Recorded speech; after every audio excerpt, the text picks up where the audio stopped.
Lagi daw ang cellphone ang hawak ko. Alam nga namang itlog mo.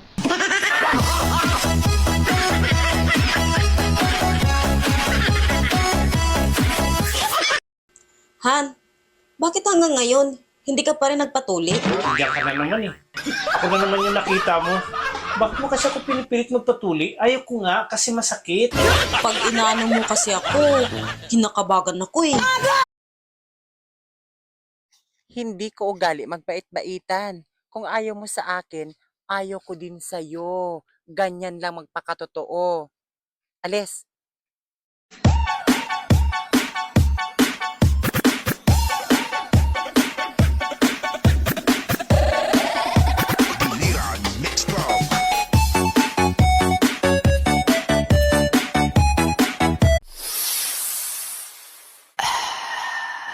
Ang baho.